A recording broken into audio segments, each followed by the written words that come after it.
Família Fit é a série que a gente está trabalhando nesse mês de maio. Mês de maio a gente está falando sobre família fit. E essa é a nossa última mensagem. A gente quer fazer um grande finale dessas reflexões que nós tivemos aqui nesses dias. Nós falamos sobre alguns temas que nos remeteram a sair da nossa zona de conforto, procurarmos um pouco exercitarmos algumas questões na nossa vida familiar, sairmos bastante do sedentarismo. Na semana passada a gente estudou um pouquinho sobre uma mudança de alguns hábitos que a gente precisaria ter, e hoje a reflexão que eu quero fazer com vocês, o tema dela é buscando a medida certa. Buscando a medida certa. Esse foi um quadro, foi muito famoso no Fantástico, né? A Medida Certa. Engraçado que quando eu estava buscando imagens para fazer os slides, quando eu botava assim, medida certa, aparecia sempre o Ronaldo Fenômeno com aquele calo na barriga, mais ou menos assim. E aí depois da medida certa, ele ficou bem interessante. Não vou perguntar quem está na medida certa aí, porque senão vai dar errado.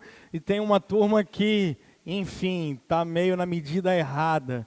Mas é interessante como, via de regra, a gente sempre está na medida errada, né? Quando fala do corpo, a gente sempre olha, está sobrando um pouquinho aqui e tal, enfim. Sempre está sobrando um pouquinho em algum lugar. A gente nunca está satisfeito. Mas a nossa reflexão de família fit, buscando a medida certa, não tem nada a ver com o corpo. Na verdade, a gente só está pegando esse tema exatamente para a gente buscar um paralelo dentro da cultura e encontrar algumas respostas bíblicas. E a pergunta que eu queria que norteasse a gente hoje é essa: qual é a medida certa para a nossa vida familiar? Qual é a medida certa para os nossos relacionamentos dentro das nossas casas? Qual é o relacionamento correto que a gente deve manter? Como deve acontecer isso? E como é que você pode sair daqui desafiado a trabalhar para que não só a sua saúde seja fit, mas a sua família seja uma família fit? Para isso, eu trouxe hoje esse texto, é um texto do apóstolo Paulo, a carta de Paulo aos Efésios, no capítulo 5, eu quero ler com vocês só esses dois versículos, os versos 1 e verso 2. Você pode acompanhar comigo, a gente está usando a NVI, que é a nova versão internacional. Paulo vai dizer assim: portanto, sejam imitadores de Deus. Sejam imitadores de Deus como filhos amados e vivam em amor, como também Cristo nos amou e se entregou por nós como oferta e sacrifício de aroma agradável a Deus. Essa é uma igreja que, via de regra, Paulo tem uma relação muito próxima com ela. Você vai ler especialmente no livro de Atos, porque Éfeso era uma igreja que ficava numa região da Ásia Menor, e Paulo tem uma relação íntima com essa igreja. Você vai observar em Atos 19, que Paulo, por exemplo, passa 2 anos ali. Quando ele chega nas cidades, o primeiro lugar que ele vai sempre é uma sinagoga. As sinagogas eram os lugares em que os judeus estudavam a Torá, o Antigo Testamento. Era o lugar em que eles já estavam habilitados com a linguagem religiosa.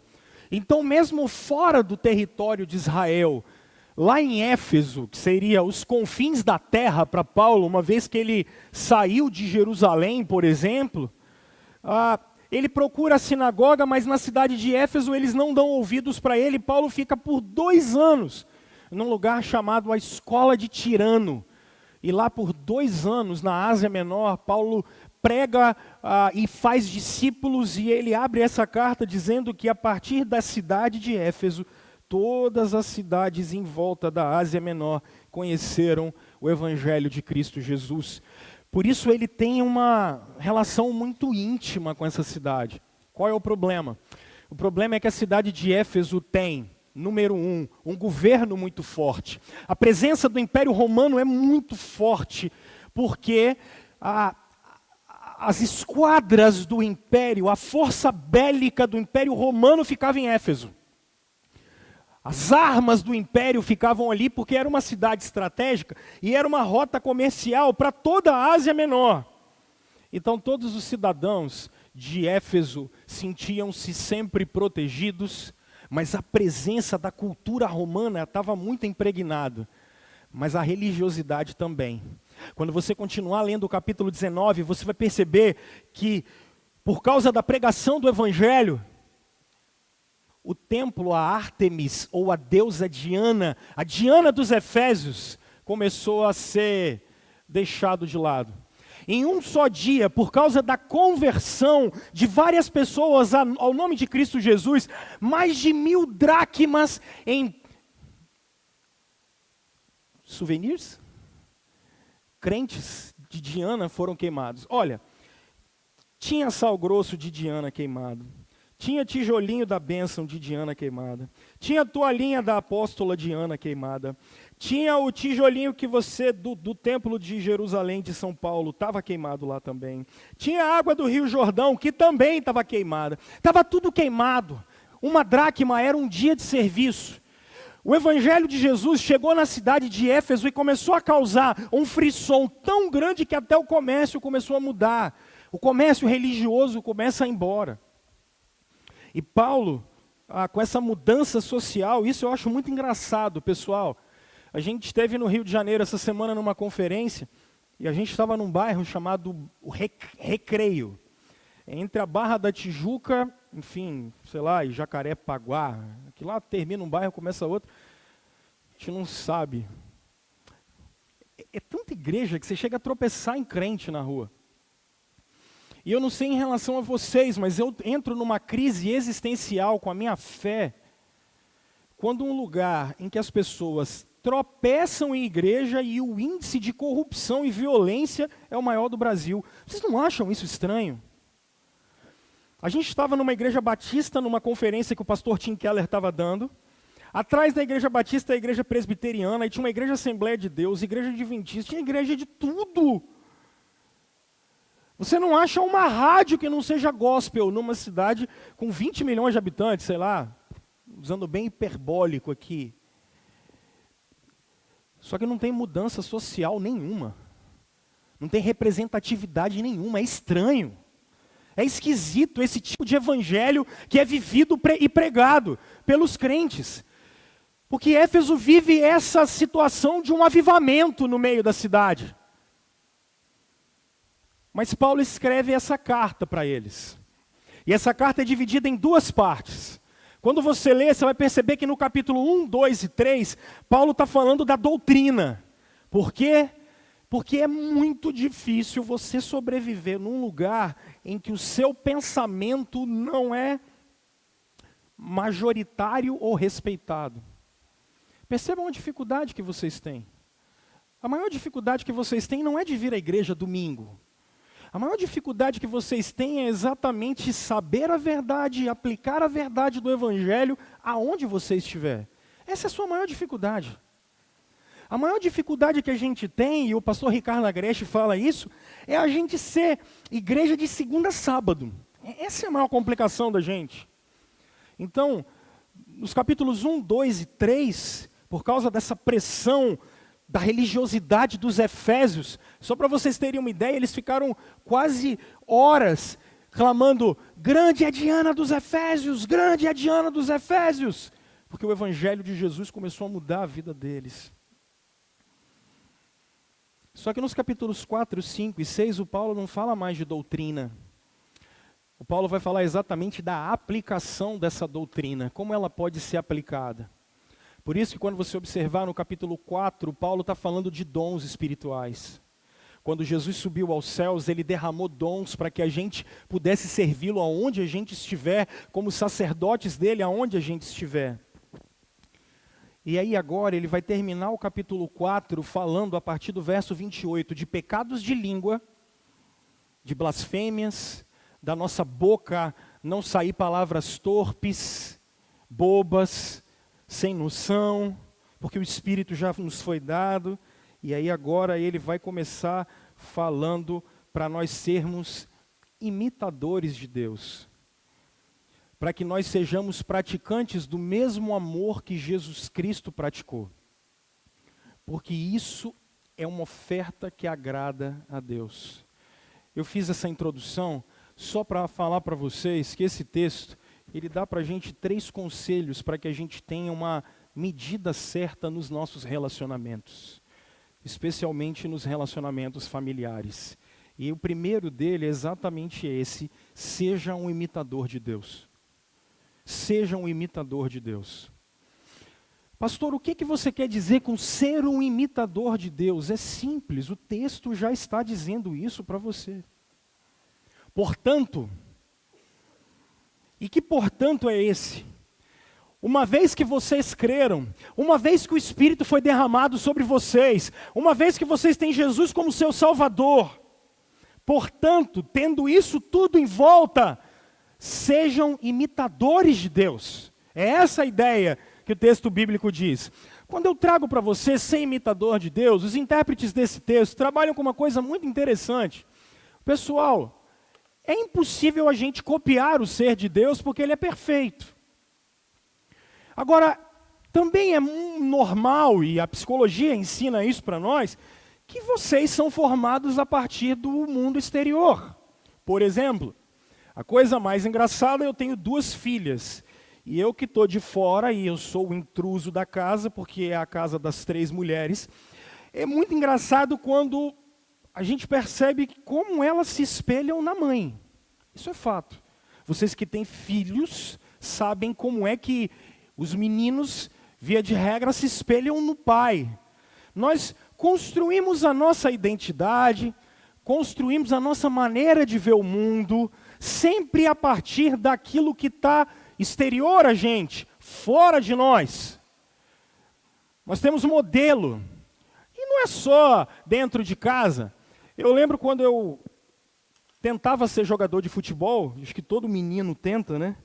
E eu me lembro que da Copa de 98, naquele interregno ali entre a Copa de 98 e de 2002, o pessoal passou a ter chuteira colorida. Não existia isso. Aí é interessante como todo mundo começou a usar chuteira colorida a partir daquele momento. Eu lembro na década de 90, quando os jogadores de futebol pintavam o cabelo de determinadas cores. Aí a meninada toda pintava o cabelo de determinadas coisas. Aí você fala, pastor, você está muito velho, você está falando da década de 90. Então tá, tem um monte de brasileiro, um moleque de 15 anos que faz aquele puxadinho só por causa do K-pop. É engraçado isso. É interessante. Você está velho, Tony, é por isso que você não sabe o que é. Você está velho, filho. Esses seus cabelos não te enganam.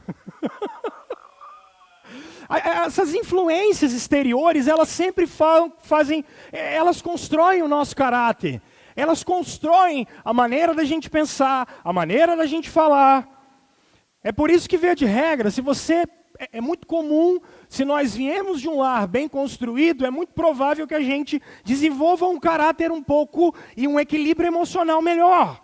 Porque o exterior, ele influencia muito, ainda que você seja pecador. Isso é normal. Agora, a pergunta que a gente precisa se fazer é até que ponto a gente moldar o que nós somos, o que nós fazemos, o que é que nós pensamos a partir do exterior, isso é bom ou mal. Por quê? Porque não estou falando só de moral e de caráter. Eu estou falando de como você sente, de como você pensa, de como você age também. Até que ponto os exemplos exteriores são importantes. Perceba que se eu propor para vocês o seguinte desafio, numa eleição, e eu vou botar 2 candidatos para você e você diga para mim quem você votaria. Se eu dissesse para vocês que desse lado de cá, do lado da turma da direita, nós temos um candidato que fuma charuto todos os dias, bebe gin e uísque todos os dias, bate na mulher, vez ou outra, não tem amigos, vive fechado num quarto e sofre de uma depressão crônica,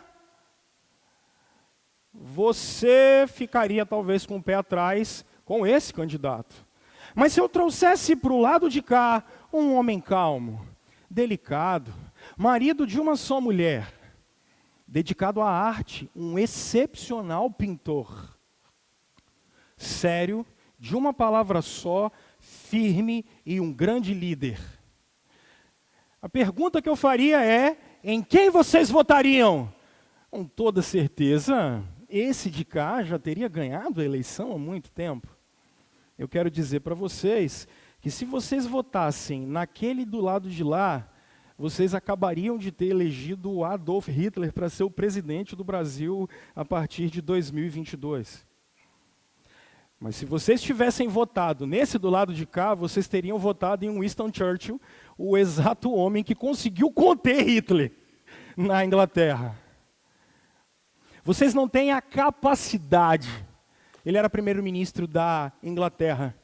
Nós não temos a capacidade de julgar as pessoas pelo estereótipo. Nós não temos essa capacidade.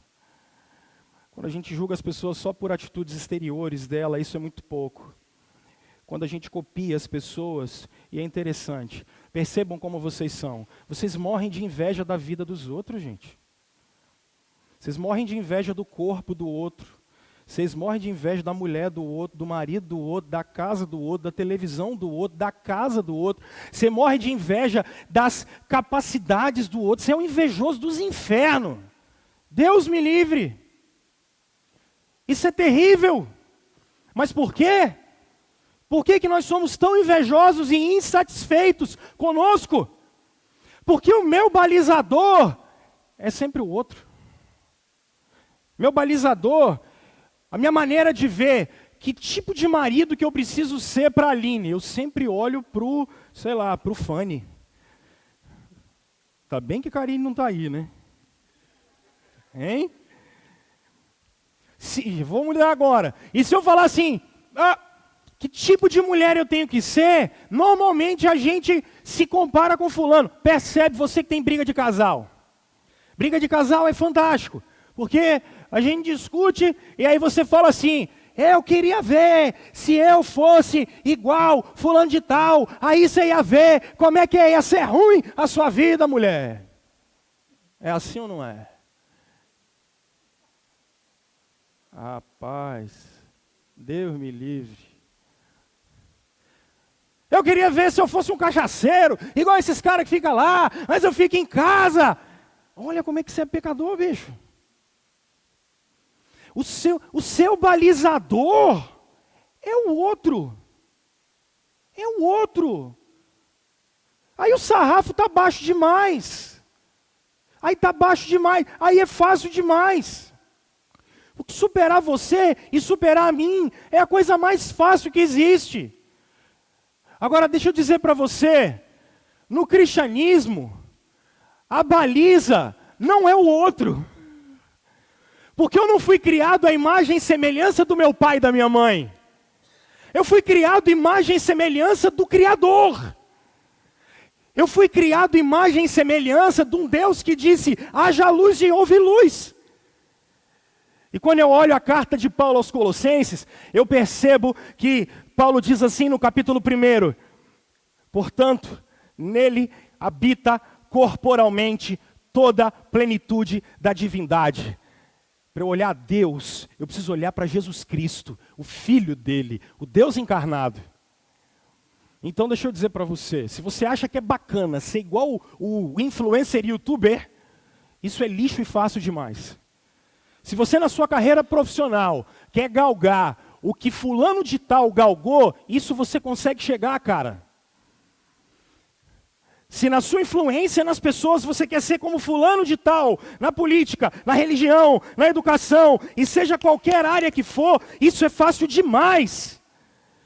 Difícil coisa é me balizar com o Criador, e quando todos vocês olham para o Criador, todos vocês são condenados ao inferno.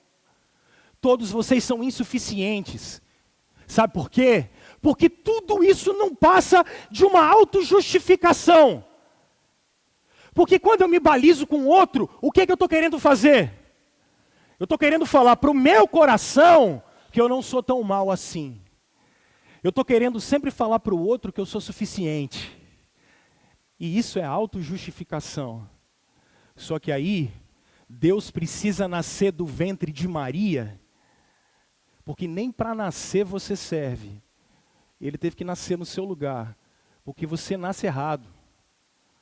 Quando você nasce, tem dor de parto para avisar que tem um pecador que está chegando nessa terra e que está precisando de redenção. E não é só isso. Quando você nasce, e Deus tem que nascer no lugar da gente para viver de uma maneira que você não consegue viver. Ele vai cumprir o papel que você deveria cumprir e não consegue cumprir. E ele vai se entregar naquela cruz para essa miséria toda que você tem e passe para ele, para que você seja capacitado a viver como ele quer que você viva. No cristianismo, o meu balizador é Cristo. Que tipo de marido eu sou?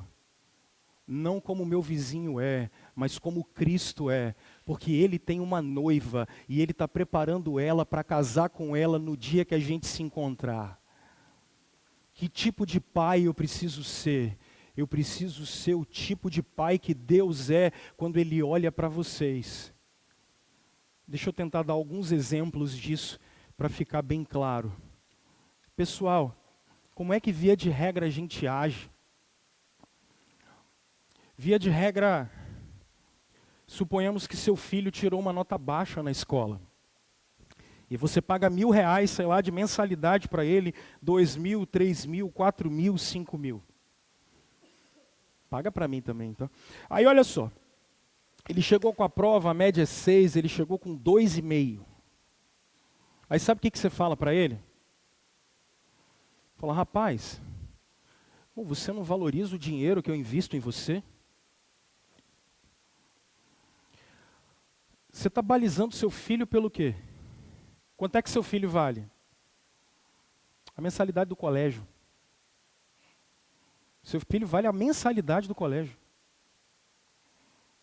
O que eu estou propondo para você?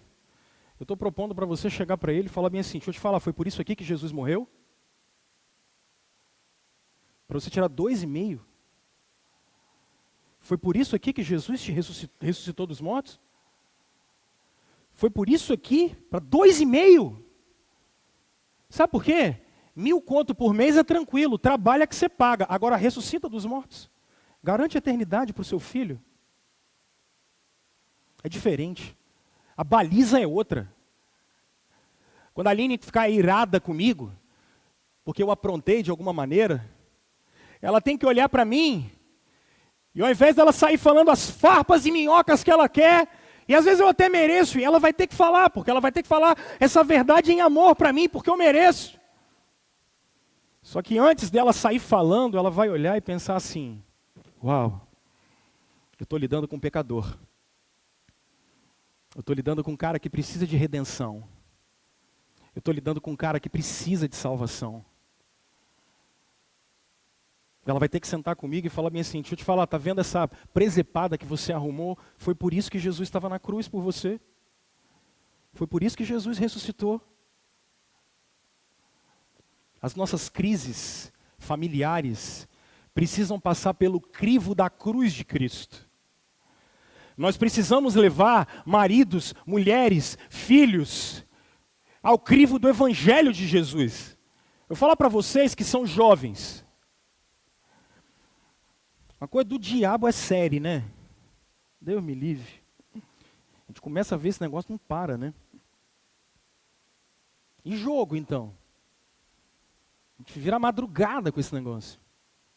Aí a pergunta que a gente precisa se fazer é... Eu estava assistindo um programa sobre show business e sobre negócios. Eu achei muito interessante um dono de uma franquia francesa de hotel. Ele dizia assim, no século 21 ninguém mais quer ter casa na praia, casa no campo, porque isso dá muito trabalho e gasto. Porque o homem do século 21 ele quer tempo. Percebe que Cristo morreu na cruz para a gente viver, para glorificar o nome dele, e a gente gasta tempo, horas, dias, com entretenimento em TV, jogo, e a pergunta que a gente se faz é assim, foi para isso que Cristo morreu e ressuscitou por nós? para a gente investir toda a nossa vida nessa porcariada. Faça-se essa pergunta. Faça-se essa pergunta. Eu estou conseguindo imitar a imagem de Deus? Que tipo de marido eu sou? Que tipo de mulher eu sou? Que tipo de filho eu sou? Segundo, o cara tem atitude de amor. A medida certa, essa é a imagem de Deus, mas a medida certa é ter atitude de amor. Olha o que o texto diz. Como vocês foram amados, vivam também em amor. Como Cristo também nos amou. Opa, então aqui a situação é diferente. Porque o amor aqui é um amor de sacrifício, porque é o amor de Cristo. Mas, como é que a gente se relaciona com as nossas famílias? O amor que a Bíblia manda a gente ter é um amor de sacrifício. Paulo, em 2 Coríntios, capítulo 8 e 9, Paulo diz, ei, olhem para Jesus. Ele era rico, ele era o rei, dono de todas as coisas. Jesus não precisava de nada. E o que ele fez? Se fez pobre por causa de vocês. E ele veio aqui. E aí Paulo está mandando a igreja ser generosa, porque Deus é um Deus generoso. Quando a Escritura fala de amor, a Escritura está falando de um amor que se sacrifica. Um amor que se dá. Um amor que se doa. Pessoal, como é difícil isso na nossa geração. A gente vive na geração do prazer. A gente vive na geração do ser feliz. A gente vive na geração de quem não quer sentir dor. A maior pergunta que vocês crentes se fazem é assim: meu Deus, eu já recebi Jesus como meu Salvador, como assim eu vou sofrer? Bolas, vocês que vão sofrer. O mundo vai ir contra vocês mesmo. Ou vocês acham que Satanás vai ir contra quem? Contra quem ele já tem domínio?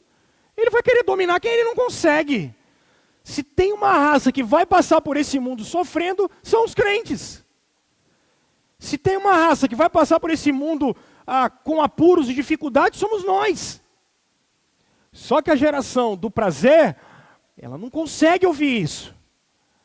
Porque a gente gosta até de cantar a oração de São Francisco assim, porque ela tem uma melodia bonita. Senhor, fazer com que eu procure mais amar que ser amado, compreender que ser compreendido. Agora na prática, irmão, na prática vocês são viciados em açúcar, vocês são viciados em café, vocês são viciados em prazer. Quanto mais estímulo a gente tiver, melhor. Sejam eles quais forem. A gente adora a parte de diversão, para segurar aqueles negócios e ficar sacudindo igual um liquidificador. Que é para que o máximo de adrenalina que a gente puder sentir melhor. Você acha que um viciado em droga, ele é viciado por quê? Porque o cara quer sentir aquela sensação o tempo todo, o tempo todo, o tempo todo. E vocês, do século 21, vocês são viciados em prazer. Vocês são viciados em felicidade. Vocês são viciados em realização própria. Se o mundo não funciona como vocês querem, vocês choram e abrem a boca cheio de mimimi. Porque é uma geração viciada em prazer. Não sabe sofrer. Nós não sabemos sofrer. Nós não sabemos chorar. Nós não sabemos lutar com as dificuldades. Nós não sabemos, no século 21, lutar com nãos. Nós abrimos a geladeira das nossas casas e falamos assim, não tem nada para comer. Não tem nada para comer. Eu queria botar vocês no século 17, 18, que aí não tinha nada para comer mesmo. Um frio da gota, sem roupa direito para vestir, tomava um banho por semana. Agora no século 21, depois da Revolução Industrial, na indústria 4.0, a gente nem precisa dirigir mais. Porque você aperta um botão, o carro acelera para você. O cara levanta um avião e aperta o botão e ele vai embora. Viciados em prazer, viciados em felicidade. Só que a cruz veio dizer não. O Evangelho de Jesus veio dizer não. Porque Deus, sendo Deus, se entregou por você. Porque Deus, sendo dono de tudo, abriu mão de tudo. E Ele está dizendo, você é capaz de abrir mão de tudo para manter seu casamento. Você é capaz de abrir mão de tudo para educar seus filhos. Você é capaz de abrir mão da sua própria realização, para poder ver a realização da sua mulher e ficar feliz por isso. Você é capaz de negar talvez a você mesmo, para ver a realização de um filho seu. A gente é capaz disso, pessoal. Por quê? Porque a gente é para olhar para Deus, e a pergunta que a gente se faz é como é que Deus ama. O amor de Deus é assim, ó. Opa, volta lá. O amor de Deus não é egoísta, igual a gente é, cheio de mimimi, querendo tudo para nós. O amor de Deus é gracioso. Não tem essa história de ficar sem falar uma semana ou duas. Não tem essa história de ficar brigadinho. O amor de Deus é gracioso, porque dá perdão. O amor de Deus é um amor que dá, que doa. É um amor que só quer o bem, que procura o bem. Não tem competição dentro de casa, porque o homem ganha mais do que a mulher, ou a mulher estudou mais do que o homem, ou o menino estudou mais do que o pai. Não tem essa competição boba, porque ele só visa o bem. Só visa a realização do bem. Não tem mesquinharia, é fidelidade. Não tem essa história de eu ter uma mulher dentro de casa e 4 na rua. Não tem essa história de eu ter uma mulher dentro de casa e 5 no meu Facebook porque eu gosto de flertar com ela. Não tem esse negócio. Não tem esse negócio de conversa fiada com mulher que não deve, com homem que não deve. Não tem esse negócio de desobediência de pai. É honra, amor, fidelidade, sacrifício. Aí você diz assim, pastor, não é possível. Alguém é feliz com isso? Sabe o que é engraçado? Isaías 53 diz que Jesus entregou a vida dele e se alegrou. Jesus perdeu a vida dele e ele ficou alegre. Numa discussão dentro de casa, ao invés de ter razão, Jesus falou, beleza, está em paz. Ao invés de querer a realização dele, ele falou, tá beleza, porque ele entregou a vida dele e se alegrou. Deixa eu te falar uma coisa, você está exercendo amor dentro e com as pessoas que estão próximas de você, dentro da sua casa, ou você é um mesquinho, hipócrita, egoísta? Quem é você? Seja um imitador de Deus. Ame de maneira sacrificial. Por último, viva para a glória de Deus. Olha o que o Paulo diz para a igreja dele. E se entregou por nós, como uma oferta e sacrifício. Eu já falei isso para vocês, mas deixa eu relembrar. 3 ofertas especiais. Paulo, um rabino, um fariseu do primeiro século. O que Paulo tem na mente quando ele está pregando o evangelho? A lei do Antigo Testamento. Quando Paulo olha para Jesus, ele já percebe em Jesus o sistema sacrificial do Antigo Testamento. E no Antigo Testamento há pelo menos 3 tipos de ofertas muito bem estabelecidas. Primeira, o do dia da expiação. Acontecia uma vez por ano, em que o animal vinha e o sacerdote colocava a mão sobre a cabeça dele. O pecado da nação de Israel inteira passava para aquele cordeiro.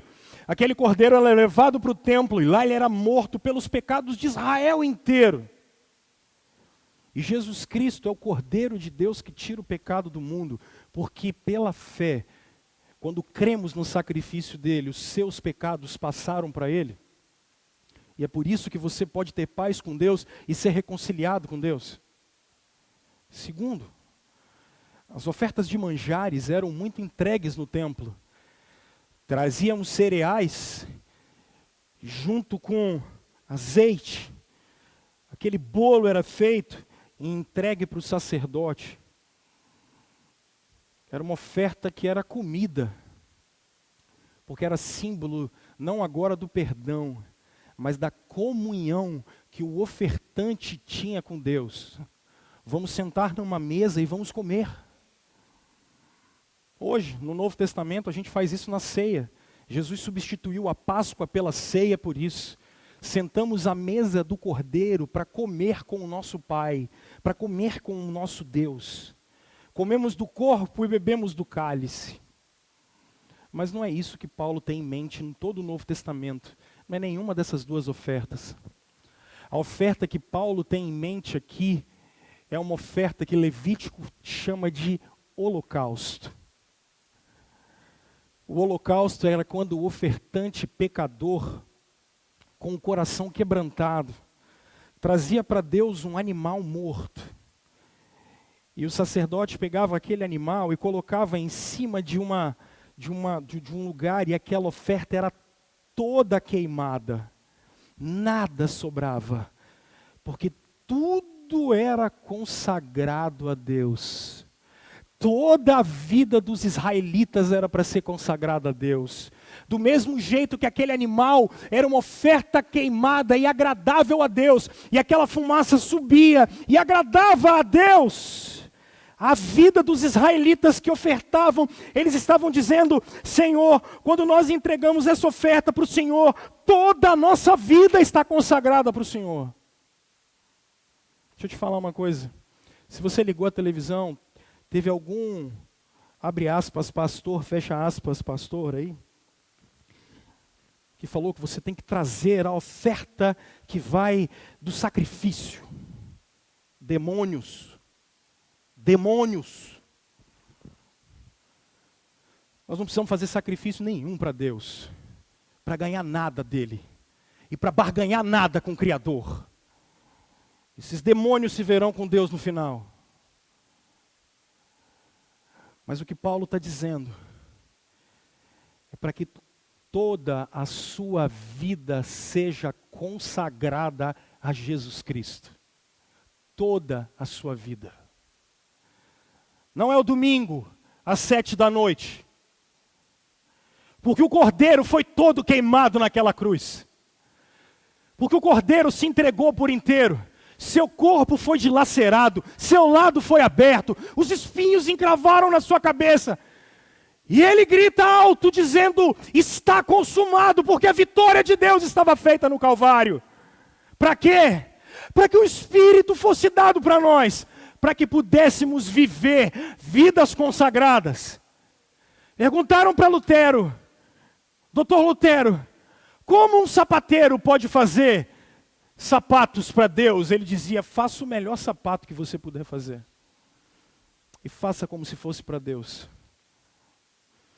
Que tipo de filho você deve ser? O melhor que você puder. E faça não como se você estivesse fazendo para os seus pais, mas como se você estivesse fazendo para Deus. Que tipo de marido você deve ser? Eu não posso ser um marido que simplesmente quer agradar a Aline.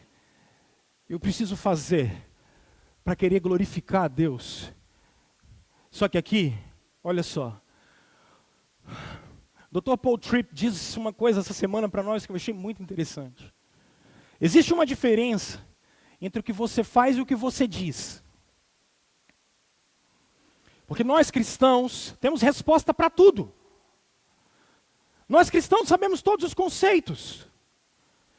Nós cristãos temos resposta para todas as questões da humanidade, a gente sabe de tudo. O problema é quando você é apertado. O problema é quando o calo aperta em você. Aí, você não manifesta o que o outro quer ver, aí você manifesta o que você é. É no meio da tribulação que você manifesta o que você é. É quando me provocam que eu mostro o meu caráter. É quando não me pagam que eu mostro o quanto eu gosto de dinheiro ou não. Saber conceitos, mas não discernir com o coração, é tolice. E a pergunta que eu faço para você é o seguinte: qual é a motivação do seu coração? É só beleza? É só futilidade? Saber teologia, gente, até Satanás sabe. Melhor do que eu e você. Tanto que na história ele está produzindo tanta teologia que chega até a confundir a gente às vezes. E usa um monte de gente. Agora, como é que o seu coração responde ao chamado do Senhor de viver a sua vida inteira não para o seu prazer, mas consagrada a Ele. Como é que você pode ser um marido consagrado ao Senhor?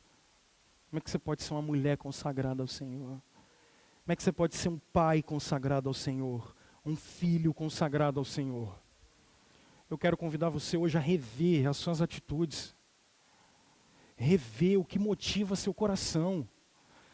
Rever o que te traz, o que faz você levantar todos os dias.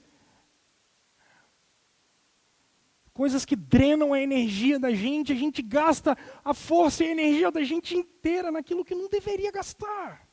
Por quê? Porque isso não glorifica a Deus. Eu queria que você saísse daqui hoje com esse compromisso. De trabalhar pela sua casa para a glória de Deus. Enfrentar o que vier para a glória de Deus.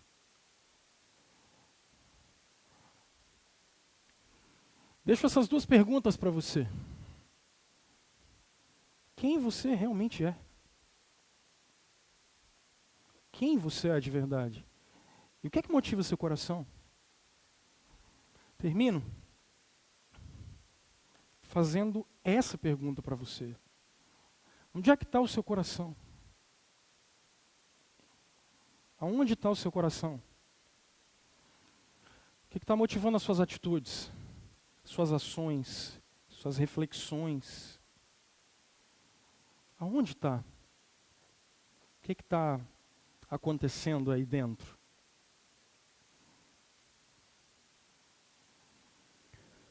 Talvez hoje seja o dia de você trazer o seu coração de volta para Jesus. Talvez hoje seja o dia de você se reencontrar com Ele. Para suas motivações serem diferentes. Para você terminar domingo e começar segunda e levantar de manhã para ser um reflexo de Deus, para espalhar amor e para viver para a glória dele aonde você estiver fazendo o que você estiver fazendo. Quanto mais perto da luz você estiver, mais iluminado você vai ser e mais a luz vai resplandecer por você. Quero te convidar a se encontrar com a verdade verdadeira que é Jesus Cristo. 2. Como é que você pode destilar mais amor e glorificar Jesus?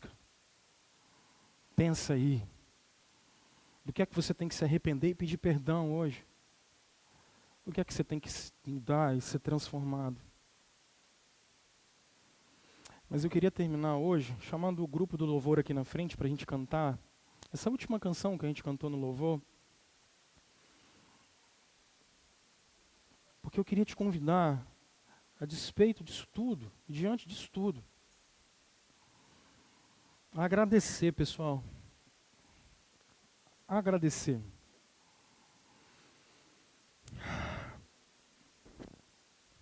A despeito de nós, Deus tem sido bom.